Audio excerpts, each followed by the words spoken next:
বাড়ি ভাড়া করে থাকি শর্মিলা, আমাকে বাড়িওয়ালাকে তো বাড়ি ভাড়াটা দিতে হবে, আমার তো খাওয়ার টাকা জোগাড় করতে হবে, তখন আমাকে টিভিতে ওই কাজ করা ছাড়া রাস্তা ছিল। নাট্য ব্যক্তি বলেছিলেন ব্যঙ্গ করেও, আমাদের সময় ছিল মার্ক্সবাদ, তোদের সময় হায়দ্রাবাদ। বড় বাবু আবার অনেক দিন বাদে এমন একটা চরিত্র, বড় বাবুর মতো চরিত্র তো ফাইনালি পেলাম আমি, যদিও ছবিটা মুক্তি পাইনি, কিন্তু এটাকেও মানে ওই না পাওয়াগুলো আবার পাওয়া সব মিলিয়েই মানুষের জীবন। যেটা মনে হয়েছিল তখন যে বাংলা সিনেমাগুলো হচ্ছে, আমি ছোট করছি না, সেখানে আমাদের কোনো জায়গা ছিল, বললো জিমে গিয়ে একটু মাসেল টাসেল বানাতে, সেটা আমার খানিকটা দোষ যে আমি ল্যাদ খাওয়া থেকে হতে পারে, বা আবার জিম টিম আমার বোধহয় হবে না, এরকম একটা ভুল ধারণা একদম। তরুণ মজুমদার আমাকে ডাকলেন, উনি একটা এই বয়সী ছেলেদের নিয়ে, সেই ছবিটার হলো না, আবার ফিল্মের লাগ। মৃণাল সেন নাটক দেখে বললেন তোমার সঙ্গে আমি সিনেমা করবো, কথা বললেন, ফোন করে আলাদা করে ফোন করেছিলেন আমাকে দুবার, দুটো নাটক দেখে। এবার কোনোটাই না আমার ঠিক, এটাকে I think this is called অভিনেতার লাক। কিছুতেই ঋতুদার সঙ্গে দোসরেও আমার কাস্টিং ছিল, আমারটা পরম করলো, সেটা ঋতুদার ফাইনাল বললো নীল আমার দুজনেই তোরা সমান প্রিয়, এরম করে তো আমার কিছুতেই না তা, কিন্তু তাও আমি বলবো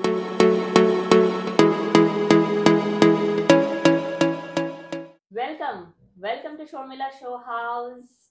আজ আমার স্টুডিওতে বড় বাবু পদার্পণ করেছেন, এমন সুজন যে তার সঙ্গে তেঁতুল পাতায় কেন, যে কোনো পাতায়, মানে বট পাতাতেও 12 জনে থাকা যায়। ওয়েলকাম। থ্যাংক ইউ আমাকে আমন্ত্রণ জানাচ্ছি। নীল রং ছিল ভীষণ প্রিয়, তো এখনো আমার প্রিয়। আর আমি কিছু বলার আগে আমি বলি, আমার একটা নস্টালজিয়ার সঙ্গে নীলদার সম্পর্ক আছে, যেটা নীলদাকে মনে করিয়ে দিতে হলো, তাই না? কদিন আগে সেটা মনে করাতে হলো যে আমি আসলে ভুলে গেছিলাম। মানে এক সময় নীলদা ছিল মানে আমাদের কলেজে, যেরকম আমরা সিনেমায় দেখি না, যে বেশ এমন একজন সিনিয়র, ভীষণ হ্যান্ডসাম, ভীষণ লম্বা, এবং ক্রিকেটও খেলে, দারুণ নাটক করে, কোকা কোকা চুল, বেশ একটা মাদকতা আছে। আমি যখন প্রথম কম্পারেটিভ লিটারেচার পড়তে ঢুকি আমাদের যাদবপুর ইউনিভার্সিটিতে, তখন বোধহয় কিছুদিনের মধ্যে একটা গান্ধী ভবনে একটা প্লে বা কিছু হয়েছে, আমার মনে হয় ওটা, এটা কোন সাল বলছিস বলতো তুই? এটা 99। 99 তো, হ্যাঁ আমরা জাস্ট পাস আউট করছি, কারণ আমার সঙ্গে শিবুও পড়তো, শিবপ্রসাদ পড়তো হচ্ছে পল সায়েন্স ইন্টারন্যাশনাল পলিটিক্স। 98-এ আমি পাস আউট করে বেরিয়ে যাই, আমার 96 এর গ্র্যাজুয়েশন, 98-এ এমএ।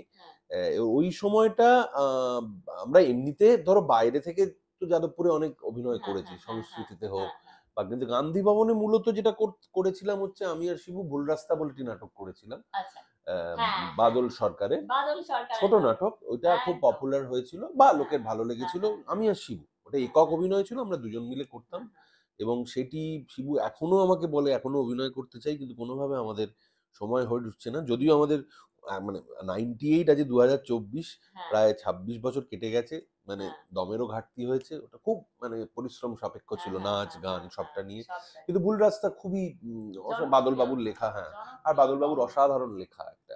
পরে বোধহয় নাটকটা ইমিডিয়েট পরে তুমি ক্রিকেট খেলতে যাবে বলে, এটা তখন হয়তো উত্তেজনায় হয়তো হতে, তখন দেখলাম যে মানে আমি গিয়ে বলবো যে আমার ভীষণ ভালো লেগেছে, সেই বলার সুযোগটা পেলাম না, দেখলাম প্রচুর মহিলা পরিবৃত হয়ে তিনি সিঁড়িতে দাঁড়িয়ে আছেন। এই তো আজকে তোর স্টুডিওতে এসেছি, আজকে দেখো সময় কত বদলায়। অবশ্যই বদলায়, আজকে তো আসতেই হলো। না অবশ্যই, কিন্তু আমার এটা ভালো লাগে যে মানে তোরা যারা আজকে মিডিয়া লাইনে আছিস এবং বিভিন্ন স্তরে কাজ করছিস, সেইটা আমার ভালো লাগে, কারণ মানে আমাদের চেনা পরিচিত মহলের মধ্যে থেকে কেউ যদি কোনো ভালো কাজ করে বা একটা উচ্চতায় পৌঁছয়, তখনই সবসময় সে ভালো লাগাটা থাকে। যদিও বাঙালি কাঁকড়ার জাত বলে, কিন্তু আমার কখনো সেটা মনে হয় না। আমার সবসময় মনে হয় যে কোনো ভালো অভিনয় হোক, ভালো সাংবাদিকতা হোক, ভালো চ্যানেল হোক, ভালো গান হোক, সেটা তো আমারই প্রাপ্তি। সেটা আমি, আমার কাজ যেমন লোকের ভালো লাগবে আমি এক্সপেক্ট করছি, কিন্তু অন্যের কাজ যদি আমার ভালো না লাগে বা ভালো লাগা থেকে যে তৃপ্তিটা আমি পাচ্ছি, সেটাও তো আমার একটা শিল্পী হিসেবে পাওয়া। তাও আজও মনে হয় যে নীলদা কে আমি এখনো ঠিক ওই সিনিয়র ব্যাপারটা, মানে কলেজের সিনিয়র ব্যাপারটা, সেই অরাটা থেকে আমি কখনো বের করতে পারিনি। নীলদা অনেক মানে অনেক পথ হেঁটেছে, নাট্য ব্যক্তিত্ব হিসেবে যে স্বাতন্ত্র, সেটা শুধু আমাদের নয়, আমার মনে হয় সব ভাষাভাষী মানুষকেই টাচ করেছে। তো নীলদাকে প্রথমবার দেখেছিলাম, তাতে আমার মনে হয়েছিল কমার্শিয়াল ছবির নায়ক হওয়ার মতো একখানা ঝকঝকে সুন্দর চেহারা। আচ্ছা, হ্যাঁ, হ্যাঁ। তো সেটা কেন হলো না? না কি এমন অ্যাকচুয়ালি হলো কি সেটা? এমন হলো না, যেটা আমার মনে হয় প্রথমত আমি তখন একচেটিয়া সিরিয়ালে হিরোর ভূমিকায় অভিনয় করছি। যিশু দাশগুপ্তর কথা বলতেই হয় আমাকে। হ্যাঁ, তো হিরো হতেই হবে। হিরো বানাবোই। তখন এতেও অভিনয় করলাম হায়দ্রাবাদে গিয়ে। হ্যাঁ, হ্যাঁ, তো 94 থেকে সিরিয়ালের হিরো হয়ে গেছি। হ্যাঁ, হ্যাঁ। 'একুশে পা ধরলে', তারপর 'তৃষ্ণা'। 'তৃষ্ণা' সুপার ডুপার হিট। হুম। রাস্তাঘাটে ওই হাঁটলে হ্যাঁ, ডাকছে লোকে। জীবনেরই হ্যাঁ, তৃষ্ণা। জীবনের তৃষ্ণা, ওরে, রাস্তাঘাটে হ্যাঁ। হাঁটলে লোকে করছে, ওই হুম, করছে। হুম, যেরকম হুম। হয় আমার কাছে হ্যাঁ, সবই হ্যাঁ, হ্যাঁ, নতুন ওগুলো। হ্যাঁ, আমি তো হ্যাঁ। বাসে ট্রামে যাতায়াত করি। হুম, আমার হুম, মানে হুম। বাসে লোকে কথা ওই বলছে। তখনও তুমি বাসে ট্রামেই যাতায়াত হ্যাঁ, করতে? হ্যাঁ, হ্যাঁ। তখন নো, তুমি প্রেম করতে? তখন জাস্ট হ্যাঁ, প্রেম করা, বিয়ে বিয়ে করবে কবে? 98। হ্যাঁ। ওই তৃষ্ণার সময় থেকেই নিবেদিতার সঙ্গে আমার আলাপ। তার ঠিক আচ্ছা, আচ্ছা। একটু আগে থেকে। আচ্ছা, আচ্ছা। হ্যাঁ, প্রেম করছি। নিবেদিতা যাদবপুরেও গেছে ১ বার ২ বার। কিন্তু যেটা হতো, আমি ওই রাস্তাঘাটে যাতায়াত করতাম এবং মানুষ যেভাবে তখন কাছে নতুন তো আমার হুম, কাছে হুম, ওটা। হুম, ওইভাবে হুম, আর হুম। আমি কোনোদিন হিরো হব ভাবিইনি। আমার অভিনয় ভালো লাগতো সেটা ঠিক আছে। কিন্তু যেটা প্রশ্নর নিরিখে আসি, যেটা তারপরে যিশুদার সিরিয়াল একের পর এক অনেক মানে হিরোর চরিত্রে, যেগুলো সিনেমার গল্প সিরিয়ালে হচ্ছে এরকম হতো। তো আমার যেটা মনে হয়েছিল, তখন যে বাংলা সিনেমাগুলো হচ্ছে, আমি ছোট করছি না। সেখানে আমাদের কোনো জায়গা ছিল না। হুম, মানে বোম্বাদা যখন করছেন, যে ছবিগুলো হুম, করছেন, হুম, হুম। মানে শ্বশুরবাড়ি জিন্দাবাদেরও আগে বলছি। মানে হ্যাঁ, হ্যাঁ। স্বপনদা তখন এক একচেটিয়ে ধাঁচে। হুম, করছেন। কিন্তু ইন্টারেস্টিং একটা গল্প বলি এই প্রসঙ্গে। সেই সময় তৃষ্ণার অভিনয় দেখে, যেহেতু তুই তুললি হুম, প্রসঙ্গটা, হুম, হুম, চিরঞ্জিত চক্রবর্তী, দীপক দা আমাদের শ্রদ্ধেয়, আমাদের ল্যান্ডলাইনে ফোন করেছিল। হুম, হুম, এবং অরুণ ব্যানার্জি অভিনেতা, হুম, হুম, তার থেকে আমার ছেলেটার একটা সিন দেখলাম হুম, তৃষ্ণাতে। হুম, হুম, দারুণ লাগলো, কি ন্যাচারাল অভিনয় করছে, গিটার নিয়ে গান গাইছে, গিটার নিয়ে গিয়েছিলাম একটা হুম, গান। হুম, এবং দীপক দা আমাকে ফোন করে, তখন তো হুম, ল্যান্ডলাইন, হুম, হুম, হুম, হুম, 96 হুম, এর হুম, কথা হুম, বলছে, হ্যাঁ হুম। 97। আমি আমার ওনার গলাটা কি সুন্দর না হ্যাঁ, এবার এতে? ফোন করে বলছে, হ্যাঁ, আমার তো ফোনে দারুণ বা লাগছে। না আমার কাছে এটা বিরাট পাওনা। আচ্ছা ঠিক আছে, অত বড় একজন বাংলা স্টার, উনার অভিনয় দেখে উনার ভালো লেগেছে, উনি আমাকে আলাদা করে ফোন করে জানাচ্ছেন, বললেন আমার সাথে একদিন দেখা করো, এমনি বললেন। হুম, তো আমি গেলাম টেকনিশিয়ান স্টুডিও পুরনো হুম, তখন। হুম, হুম। এবং যখন দীপকদার ঘরে ঢুকছি, প্রভাত দা বসে, প্রভাত রায় কিছু ও, একটা আলাপ ও, আলোচনা চলে ও। এরকম সোফায়। হ্যাঁ, হ্যাঁ। ঢুকেই যে মেকআপ আমাকে তো বলে, হ্যাঁ প্রভাত দা, এই যে নতুন ছেলে, এই দারুণ পাঠ করছে করছে প্রভাত। আর আমি না ওয়াজ মানে এই রোগা ছিলাম। মানে রোগা মানে তাই? কি, হাত ফাত মানে মানে এমনি ঠিক আছে সবই, ওই মাস্কুলার ব্যাপারটা আমার হ্যাঁ, হ্যাঁ, কোনোদিনই হ্যাঁ, ছিল হ্যাঁ, না। তো প্রভাত বাবু আমাকে দেখলেন, বলে হ্যাঁ আমার লাঠি, তখন লাঠির বোধহয়, হ্যাঁ, হ্যাঁ, হ্যাঁ। লাঠিতে কৌশিক সেন পাঠ করেছে।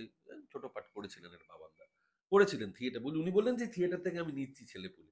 আমাকে বললো, তুমি তোমার কি কোনো জন্ডিস টন্ডিস হয়েছিল? আমি বললাম, না তো। বলছে, এত রোগা কেন? আমি বললাম, না আমি স্যার এমনি রোগা। এবারে তখন, এবার আমি এটা জাস্ট হুম, ইনস্ট্যান্স, হুম, তার মানে এই যে আমি ঢোকার চেষ্টা করছি ফিল্মে, তারপর আমাকে একজন বললেন স্বপন বাবুর সাথে দেখা করো। হুম, হুম, স্বপন বাবু, আমি স্বপন বাবুর কাছে গেলাম। বললো আচ্ছা আচ্ছা, হ্যাঁ, খুব ভালো খুব ভালো। কিন্তু কোনো কারণে, কিন্তু সেই সময় যখন ঋতুদা ছবি করছে, হুম, হুম, হুম, ঋতুদার ছবিতে আমার ৩-৪ বার কথা হয়নি। এটা হুম, খানিক ওই ফিল্মের লাকই হুম, বলে। হুম। কিন্তু ঋতুদার সিরিয়াল আমি যখন করি ঈর্ষা, দারুণ একটা কাজ করেছিলাম। ঋতুদার লেখা ছিল। আচ্ছা। তারপরে রানাদা ডিরেক্ট হুম, করেছিল। হুম, তো সিনেমাটা না তখন কোথাও ফসকে, ফসকে যাচ্ছিল। হুম, হুম, ফসকে, ফসকে যাচ্ছিল এবং অনেকে আমাকে তখন বলেছিল, আমি যেমন একটা ওয়েলিংটনে আখড়াতে দুদিন গেছিলাম। হুম, হুম, আমাকে হুম। বলল আখড়ায় ভর্তি হয়ে যা। বিভিন্ন লোক বিভিন্ন পড়া। আমার আচ্ছা, বাচ্চা আচ্ছা। ছেলে। আখড়ায় গিয়ে দেখি কুস্তি হচ্ছে, এ হচ্ছে, মুগুর ভাঁজছে। হ্যাঁ, হ্যাঁ, হ্যাঁ। আমি ভয়ে পালিয়ে এলাম। আচ্ছা। কি হলো কে জানে, হুম, দুদিন হুম। গিয়ে আবার ওয়েলিংটনে দিকে এখনো আছে এখনো বোধহয় আছে, আছে। হ্যাঁ, রামলাইনে। হ্যাঁ, হ্যাঁ, হ্যাঁ। তারপরে তখন এত আধুনিক জিম টিম ছিল কিনা হুম, আমি জানি না। আমাকে হুম, বলল, হ্যাঁ জিম নিশ্চয়ই ছিল। হুম, কয়েকজন বলল জিমে গিয়ে একটু মাসল টাসল হুম, বানাতে। হুম, হুম, সেটা আমার খানিকটা দোষ যে আমি ল্যাদ খাওয়া থেকে হতে পারে, বা আবার জিম টিম আমার বোধহয় হবে না, এরকম একটা ভুল ধারণা একদম। হুম, শরীর ঠিক রাখা তো সবসময় হুম, ভালো। হুম, আমি ওটাকে মিস করলাম, প্লাস কোথাও মিসম্যাচ হচ্ছিল, যে স্বপন বাবু হয়তো আমায় কাস্টিং করতে পারছে না, বা ওদের একটা হুম, চেনা কাস্টিং মহল ছিল, হুম, হুম, তারাই করছেন, হুম, মানে হুম। তারাই নতুনদের নিয়ে ছবি, যেমন তরুণ মজুমদার আমাকে তখন হ্যাঁ, ডাকলেন, হ্যাঁ, ডাকলেন হ্যাঁ। উনি একটা এই বয়সী ছেলেদের নিয়ে, সেই ছবিটার হলো না। আবার ও, ফিল্মের লাগ ও, হলো। হুম, আচ্ছা, তপন বাবুর হুতুমের নকশায় আমি হুম, অভিনয় হুম, করলাম। হুম, হুইল চেয়ারে পাঠ করেছিলাম, ওটা ছোট 93, সেটা 93। হুম, হুম, এইবার তারপর তপন বাবুর যে ছবি, আর তো একটা ছবি করেছিলেন, তারপর তপন হুম, বাবুর সঙ্গে ছবি করা হলো না। মৃণাল সেন নাটক দেখে বললেন, তোমার সঙ্গে আমি সিনেমা হুম, করবো, হুম, কথা বললেন, ফোন করে আলাদা করে ফোন করেছিলেন আমাকে, দুবার দুটো নাটক দেখে। এবার কোনোটাই না আমার ঠিক এটাকে I think this is called অভিনেতার লাক। যে তুমি ডেস্টিনি। খানিকটা ডেস্টিনি, কিন্তু সেই ডেস্টিনি আবার আমি কখনোই সেটা নিয়ে হাহুতাশ করি না।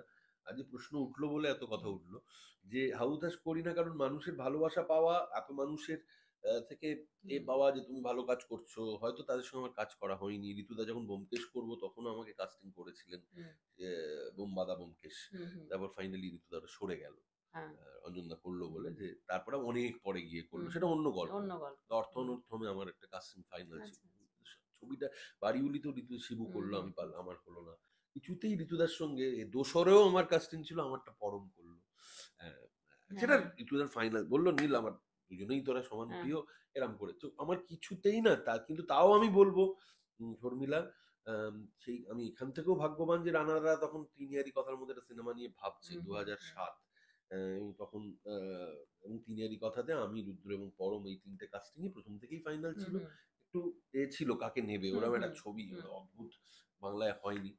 তিনিয়ারি কথাতে তো আমি হলাম, কিন্তু আমার হয়তো হিরো হিসেবে আরো বেশি আরো আগে থেকে অভিনয় করা উচিত ছিল, যেরকম সিরিয়ালে হুম, করেছি। হুম, এবং এমন কোনো নায়িকা নেই যাদের সঙ্গে অভিনয় করিনি আজকের একদম এই হ্যাঁ, জেনারেশনের হ্যাঁ, বাদে। হ্যাঁ, তো বা, আমার ভালো লাগে, আমি হয়তো সিনেমার সংখ্যাটা আমার কম হলো হুম, সেই দিক থেকে। আজকে এসে তো আমি পার্শ্ব চরিত্র করি, বা হুম, ভালো বড় বাবু আবার অনেক দিন বাদে এমন একটা হুম, চরিত্র, বড় বাবুর মতো চরিত্র তো ফাইনালি পেলাম আমি। হুম, যদিও ছবিটা মুক্তি পায়নি, কিন্তু এটাকেও মানে ওই না পাওয়াগুলো আবার পাওয়া, সব মিলিয়েই মানুষের জীবন এগিয়ে একদম। চলা। তো সেটাকে আমি, আমার মনে হয় খানিকটা সেই সময় 90 দশকের শেষে হুম, বাংলা যেরকম সিনেমা হচ্ছিল, সেগুলোতে আমাদের মতো আরবান ছেলের কোনো স্থান ছিল না, হুম, যেটা ইটিভির হুম, টেলিফিল্মে ছিল।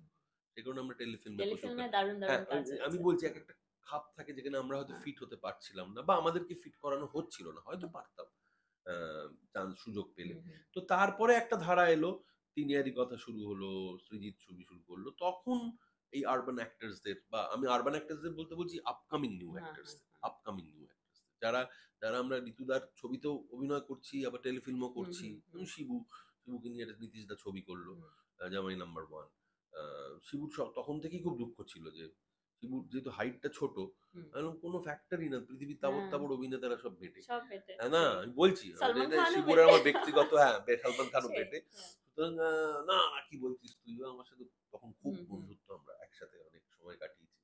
তো শিবু আজকে এসে প্রমাণ করলো যে না, অভিনেতার কোনো ওরম হাইট, কালো রং, বা যদিও মানে এক সময় ছিল হুম, মনে করা হতো, কিন্তু এখন তো সময়টা অনেকটা পাল্টে গেছে, তাই এখন হিরোর ওই আর্ট টাইপ চেহারা আর আহ, লোকে হুম, দেখতে দেখতে চাইছে না। চাইছে। না, যারা দেখতে চাইছে দীর্ঘদিন ধরে, যারা সুপারস্টার, ঠিক আছে, সে তো শাহরুখ খান, হুম, হুম। সালমান খান, তাও তো আমির না, খান নিজেকে সেগুলো তো ভেঙে বাবার গড হ্যাজ চরিত্রে, চোজেন এ ফিউ। হ্যাঁ মানে বাবার, না সেটা তাও আমির তাদের, খানকে তো বাবার চরিত্রে অভিনয় করছে হ্যাঁ, সে, হ্যাঁ, হ্যাঁ, সে তো হ্যাঁ, করছে। হ্যাঁ, সুতরাং তারাও সময়ের সঙ্গে মানিয়ে নিচ্ছে, হুম, অ্যাক্টরকে এটা করতে হয় না। আমি যেটা বলতে চাইছি যে একটা বিবর্তন হয়েছে হুম, বাংলা হুম, ছবিতে, হয়েছে, এখন এসে সেটা ভালোর দিকেই হয়েছে বলে আমার মনে হয়। হুম। সে নিয়ে কিন্তু তর্ক থাকে। এই এত হুম, মানে এই একটা ছোট রচনা হ্যাঁ, থেকে, হ্যাঁ, মানে যেটা বললে আর কি, বললাম আর হ্যাঁ, কি। তাতে তো কারণ এমন একটা প্রশ্ন করেছিস, ওটার সঙ্গে অনেক কিছু জড়িয়ে গেছে। না, তাতে তো অনেকগুলো অপ্রাপ্তি, হুম, হ্যাঁ, অনেকগুলো আহ না মানে প্রাপ্তিও আছে। খিদেটা বাড়িয়ে দিয়েছে অনেক। হুম, হুম, হুম। এবং আমি যেটা মনে করি যে যেটা হওয়ার নয়, হ্যাঁ, একসময় গিয়ে উপলব্ধি হয় যে হওয়ার নয়, যে আসার নয় তাকে যেতেই দাও। হুম, হুম। হুম। তাই জন্যই তোমার থিয়েটারের যে জার্নিটা, হ্যাঁ, সেটা হ্যাঁ, আবার নতুন করে আবার। এত স্ট্রং। হুম। এই চেতনা বা এই বোধোদয় হ্যাঁ, হ্যাঁ, হ্যাঁ, হ্যাঁ। না কিভাবে এটা হলো? হলো মানে ওটা আবার, এটাও খুব ইন্টারেস্টিং যে ওই সময় আমি থিয়েটার থেকে হুম, বিচ্যুতই ছিলাম। আচ্ছা, আমি হ্যাঁ, সিনেমা বানালাম, আমি হুম, টেলিফিল্ম বানালাম, নিজে ডিরেক্ট করব হুম, বলে। আমি একেবারেই চেতনা থেকে বিচ্ছিন্ন ছিলাম। হুম, আমার যে ছোটবেলার যে দল, বা বাবার যে দল, হুম, বিচ্ছিন্ন ছিলাম একেবারেই। ২০০০ থেকে ২০১০ ওই সময়টা আমি থিয়েটারের মুখই দেখিনি প্রায়, এরকম বলা হুম, যেতে পারে। হুম, হুম। আমি চুটিয়ে ওই তিনিয়ারি কথা হুম, করেছি, আর সিরিয়াল, সিরিয়াস, প্রচুর প্রচুর সিরিয়াল করা। সিরিয়াল। অসংখ্য, আমি যে এত সংলাপ বলেছি, আমার পেট থেকে এবার বার করলে মানে কি যে বেরোবে। এত সংলাপ বলেছি এত বছরে, তুমি এত ওই মিডিয়ামটাই পছন্দ করতে বেশি, পছন্দ বা করতাম, এবং বা আই ওটা ওয়াজ, আমার জনপ্রিয় একটা কোথাও বলেই? থিয়েটারের উপর একটা ক্ষোভ জন্মেছিল। সেটা সেটা আমি বলবো না এখানে কেন, বাট কেন? হয়েছিল। হয়েছিল, এটা ভীষণই ব্যক্তিগত। বলবে না কেন? না, ব্যক্তিগত কারণে আচ্ছা, হয়েছিল, ব্যক্তিগত। একটা পার্সপেক্টিভ থেকে Perspective। হয়েছিল। ক্ষোভ বলতে ঐরকম নয় যে আমার, এবং তখন আমার মনে হলো যে আমি ওইভাবে পারবো না কাজ করতে, যে দু নৌকায় পা দিয়ে, যেটা এখন পারছি কারণ এখন একটা জায়গায় পৌঁছেছি বলে। কিন্তু তখন মনে হতো যে আমি তখন একসাথে ৪-৫টা মেগা সিরিয়াল করেছি, এরম দিনও গেছে। একটা একদিনে ৩ শিফটে কাজ করছি, ৪ শিফটে, এরম দিনও গেছে। তো সেইটা করে থিয়েটার করা সম্ভব ছিল না। আমার মধ্যে তাহলে ঠকানো, এদেরকেও ঠকানো হবে। সেই কারণে আই টুক এ ডিসিশন, এটা কিন্তু ব্যক্তিগত কারণের ছাড়াও হোপটা অনেক নিচে, কিন্তু সেটা তো আই টুক এ ডিসিশন যে আমি একটু এখন থিয়েটার করতে পারবো না। যে কারণে তিস্তাবারের বৃত্তান্ততে আমি অভিনয় করিনি, কারণ আমাকে রেগুলার হায়দ্রাবাদ যেতে হচ্ছে। হ্যাঁ, এবং হায়দ্রাবাদ যেতে হচ্ছে সেটা আমি বোধহয় কার একটা ইন্টারভিউতে বলেছিলাম, আমাদের একজন নাট্য ব্যক্তিত্ব বলেছিলেন ব্যঙ্গ করেও, আমাদের সময় ছিল মার্ক্সবাদ, তোদের সময় হায়দ্রাবাদ। হ্যাঁ, আমি তখন বাড়ি ভাড়া করে থাকি শর্মিলা, আমাকে বাড়িওয়ালাকে তো বাড়ি ভাড়াটা দিতে হবে, আমার তো খাওয়ার টাকা জোগাড় করতে হবে, তখন আমাকে টিভিতে ওই কাজ করা ছাড়া রাস্তা ছিল না, রোজগার করতে হতো। ঠিক, ঠিক। রোজগারের না, তাগিদে আমাকে ইটিভিতে খুব করতেই হতো। ভালো ভালোই কাজ না, তা হচ্ছে না, তখন এবং ইটিভি সবে শুরু হচ্ছে। শুরু হচ্ছে। তখনই তিস্তাবারের হ্যাঁ। বৃত্তান্ত নামছে, আমাকে রেগুলার হায়দ্রাবাদ যাতায়াত হ্যাঁ, করতো। হ্যাঁ, আমি কি হ্যাঁ। করে রিহার্সালটা দেবো? হ্যাঁ, আমি হ্যাঁ। কখন, আমি ওদেরকে বলতে পারবো না আমার রিহার্সাল, তাহলে ওরা বলবে তোমরা কাজটা ছেড়ে দাও। আর কাজটা ছেড়ে দেওয়া মানে আমার একদম ব্যাংক ব্যালেন্স জিরো। আমি তখন কি করে, আমার তো ভাগ্যিস যে শুধু আমাকে ওই রোলটা দিয়েছিলেন, তাই আমার, নাহলে আমার তখন খুব পয়সার টানাটানি, খুবই পয়সার টানাটানি। এনিওয়েজ, তো সেই জায়গা থেকে দাঁড়িয়ে একটা সময় আমি শুধু তারপর মনে হলো যে মেগা সিরিয়াল করতে করতে একটু লাগছে, বড্ড ক্লান্ত লাগছে, ভীষণ আটকে পড়ছি কোথাও। তারপর আমি চেষ্টা করলাম নিজে স্ক্রিপ্ট লেখার, রূপসীতে পাড়া বেপাড়া ডিরেক্ট করলাম, তারপর ঘেটে ঘ করলাম। সেই ছবিটাও পোস্টার পড়ে রিলিজ আটকে গেল, এটাও ডেস্টিনি।